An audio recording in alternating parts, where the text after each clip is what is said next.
Hi everyone, welcome to my Huion GT-220 review. You can think of the Huion GT-220 as a budget alternative to Wacom's 22-inch Cintiq, which is a $2,000 tablet. The Huion, on the other hand, is $1,000, so it's half the price. Now, I'm a pretty big tech nerd, so I'm always on the lookout for new hardware and software to use in my work, so I was pretty excited to try this out and see how it stacks up to what I currently have. So let's give it a look. First up, we have a size comparison. On the right, you have the 24-inch HD Cintiq. In front of it is the Huion. On the left, you have my Intuos 5, a 12-inch Cintiq, and my 24-inch main monitor. And here's the stylus. On the left is the Cintiq stylus. In the middle here is the Huion stylus. You'll notice there's no eraser, but instead a port on the top to be able to charge it via USB. So here's the unit in its entirety. You can see it's got a nice look to it. It doesn't feel cheap at all. It's fairly weighty, and it's actually quite slim. And you can see around the border here, there isn't much going on, so you essentially just have the monitor. The one thing that most Wacom users are going to notice right off the bat is there are no buttons, no hotkeys or anything like that to program. I stopped using the buttons on Wacom products quite some time ago. I primarily use a keyboard now. So you can get like a mini keyboard, something like this, that you can set off to the side. I find it tends to be a lot more versatile and easier to access everything you need rather than just a few set functions. So you can see the screen is a little bit glossy. It came with this cover on it, which is for early adopters. You have to buy this separately, I believe, if you haven't purchased one already. But what it does is it's anti-glare as well as protects the screen. If I take this off, you can see it's far more glossy. If you check out this highlight right here, you can see how it kind of spreads it out. But what it also does is not only gets rid of some of the glare, but it gives you a much nicer surface to draw on. It feels a little bit more like the Wacom Cintiq surfaces, which have a little bit of a matte finish to them, which is quite nice. So I think that's $30 or $35 if you were to buy it separately. I would say it's absolutely worth it. Now this is an IPS display, and what you're getting with an IPS display is a lot higher quality than you would otherwise usually have on monitors. Most monitors are TFT displays, so with this you're getting much better quality color reproduction as well as way better viewing angles and typically more brightness. And the thing I like about this unit as compared to my main monitor or my Cintiq 24HD is the fact that it is substantially brighter than either of them. My biggest problem with the 24HD Cintiq is that it's not very bright at all, even compared to substandard monitors. So here I wanted to show you the back of the unit so you can see how it works. Here's the stand, and here's how it sits on your desk. And right here, there's a bracket. It looks like you can mount it to an arm or maybe the wall if you needed to. But here's this lever right here, and so you pull this out and you can raise or lower it on the stand.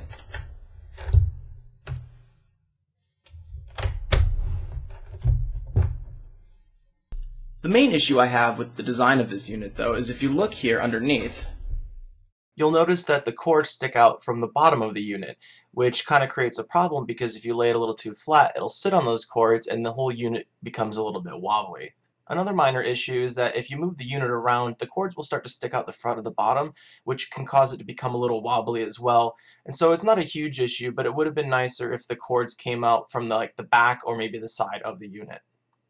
Another thing to take note of on this unit is all the buttons for the power and the menu and such are on the bottom of the unit, which seems like a very odd placement to me because when you tilt it forward, it sometimes will rest on those. And while I haven't had an issue with the buttons being pressed, it does make it kind of difficult to turn it off or adjust menu items if you need to.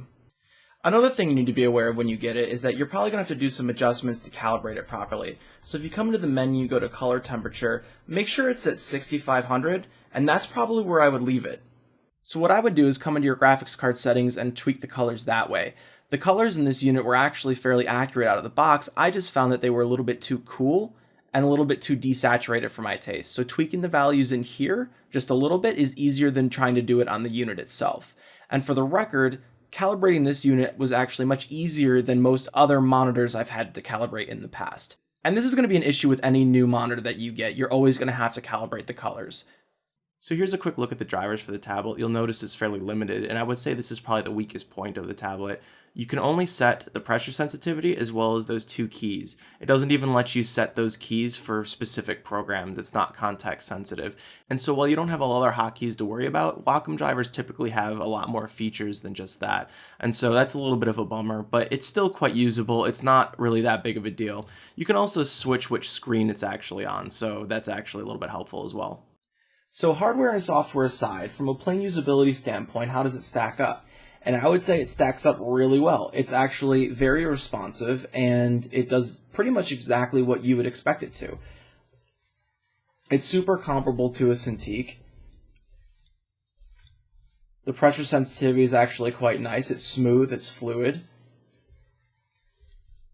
You know, and aside from doing tests like that, I've also tried doing a little bit of painting with it, using different types of brushes. Still quite responsive. So when you get down to the meat of it, is this thing going to stack up to a Cintiq? And I would say from a day-to-day standpoint, usability-wise, absolutely.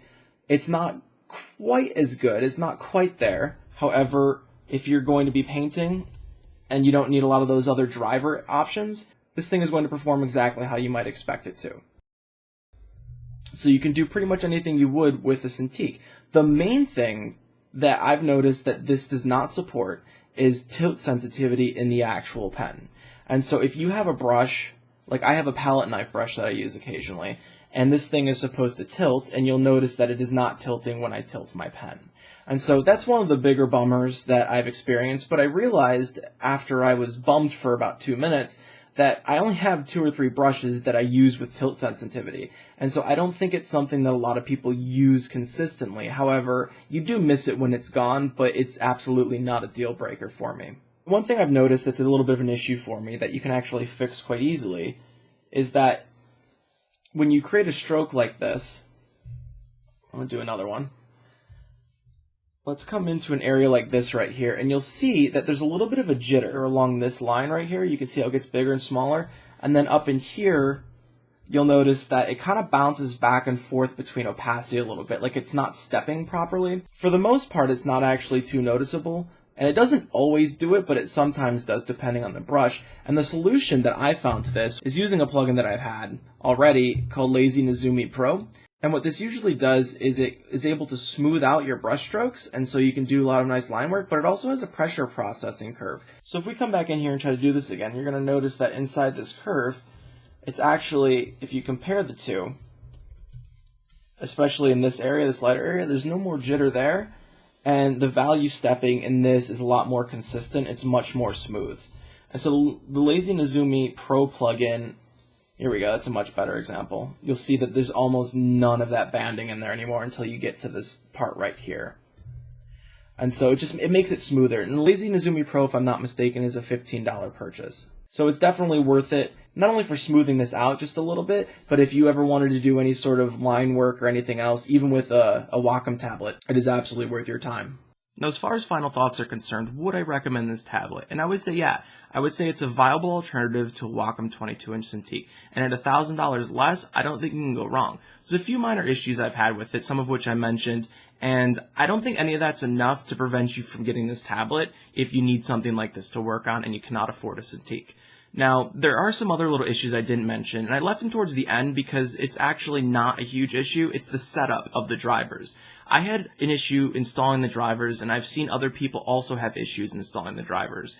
And now I contacted their support, and they helped me out, and it was actually a pretty easy workaround. But keep that in mind if you're thinking about purchasing it, that installing things might take a little bit longer, but once you get up and running, you're good to go. And so if you check out this link right here, I had detail in about a 2-minute video how I got around it and what you can do to sort of get through those driver issues. But overall, other than the driver issues and some of the other little minor things that don't quite stack up to the Cintiq, I would definitely recommend a purchase. And if you can try it out somewhere first, even better, but I think you will like it if you get it. I don't think it feels terribly different than using a Cintiq. It's a good tablet. So I hope this review helped, and take care.